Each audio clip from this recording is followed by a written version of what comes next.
Hello, thanks for your interest in this video. The purpose of this video is to announce that all of my open source GIS courses are on sale now through Christmas Day for $9.99 US. Depending on where you live, you may pay significantly less, potentially a little bit more. Again, it depends on your location.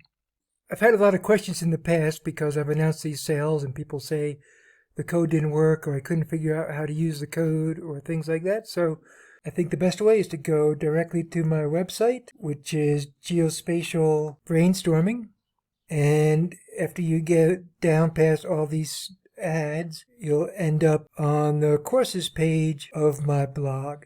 And this is where all of the courses that I have are described. You can see that there are 6 courses in a series on web programming courses for geospatial applications. That may seem like a lot. 2 of these are focused on mobile applications, so if you're mostly interested in desktop applications, you wouldn't need those. But web programming is not that difficult, but there are a lot of bits and pieces that you have to understand. So if somebody tells you that they can teach you how to make a web map in 1 or 2 hours, I'd suggest that you probably don't believe them. Maybe you could certainly put some geospatial information on a map, but you're not going to be able to do any data collection or any kind of analysis or anything other than just maybe putting some data on a map. Probably about the best that you can hope for in that amount of time. But these courses will go through and explain all the bits and pieces, what HTML is, what JavaScript is, what CSS is, what Bootstrap and jQuery are, and then some mapping applications, and also how to access geospatial data stored in a database on the web, which allows you to have multiple users editing data simultaneously. And then we have a series of courses on QGIS and PostGIS, which work really well together, which is why I include these together. These courses will teach you, well, I'm not going to say they'll teach you everything you need to know, but they'll at least get you started to the point where you should be able to figure out the rest on your own. I'm especially excited about my course on spatial database with PostGIS because I think using PostGIS to store data and analyze data in combination with QGIS is kind of a killer app for geospatial applications because you can create an instance of a PostGIS database stored on a server that's accessible from the web, and if you use that data in QGIS, then anybody who has access to your QGIS project file should be able to open up and see the same data that you're working on it, and they can edit it just like you can from anywhere in the world where they have an internet connection. And as many people as needed can be editing that data at the same time. And that's something that will cost you tens of thousands of dollars with commercial software. The next course is Enterprise GIS Made Easy, which explains the process for setting up a PostGIS database on a web server somewhere that can be accessed through the internet. And so I discuss how to do that and show how to use it in QGIS or even ArcGIS and several other client applications as well. QField Quick Start is a course that teaches you how to use the QField application for collecting geospatial data on an Android phone using your phone's GPS. And one nice thing about QField is that it also can work directly with a PostGIS database.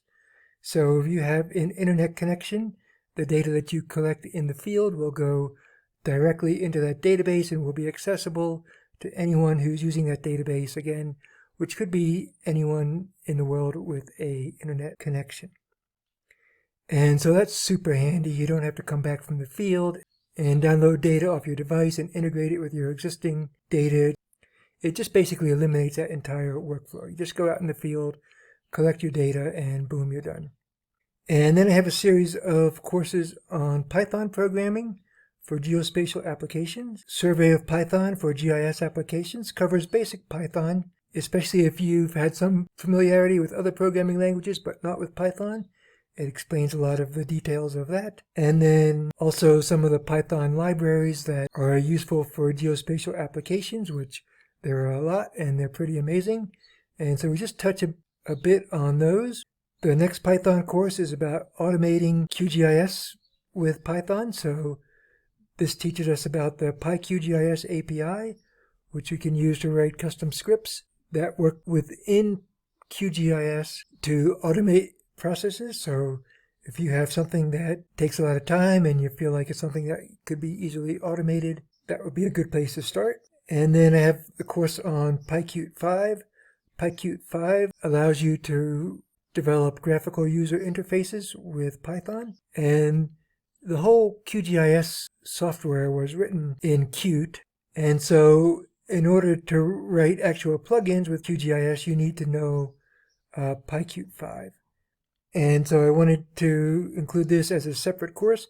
This one doesn't discuss anything particular geospatial, but it is required for QGIS plugins, which is the subject of the fourth course, QGIS plugin development with Python. And this course goes over the plugin development process, different types of plugins that we can create with some nice example applications, and even a plugin that we create in the course that I submitted to the QGIS official plugin repository. And then I have a single course on GeoServer. We may end up with some more advanced courses, but this covers the whole process of setting up an instance of GeoServer in the cloud, adding your own data to it, and then being able to serve that data as WMS or WFS services that can be used in web maps or other desktop GIS programs, or any client that can access WMS and WFS services. And what's coming up next is a series of courses on data science with Python for a geospatial application. And I expect to have the first course on vector analysis with GeoPandas available before the end of 2020, in the next week or two.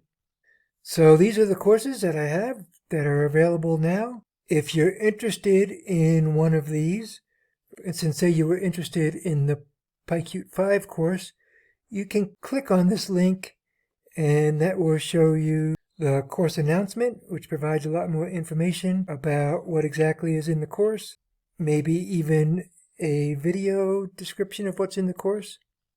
And if you're ready to buy, you can just click here where it says available now, and that will take you to the course page on Udemy.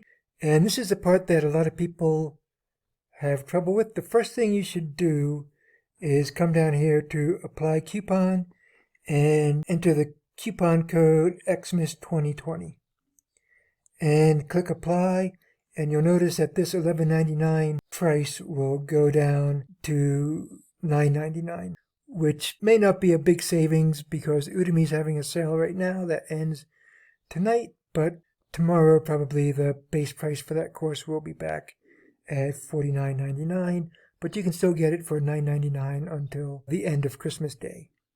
And if you wanted to share this course as a gift for someone you know, you can click this link, gift this course, and enter the recipient's name and email address. You can tell it when exactly you want the gift to be sent and maybe include a message or something like that. But that's really nice, especially at this time of year and in the middle of a pandemic when it's hard to visit people and hard to share gifts personally, and someone you know might actually have time on their hands to learn something that may help them in their career. So if you want to give a gift, that's the way you do it. Thanks for listening. Again, the coupon code is XMIS2020, just like is shown down here. And that will work for any one of these courses until the end of Christmas Day.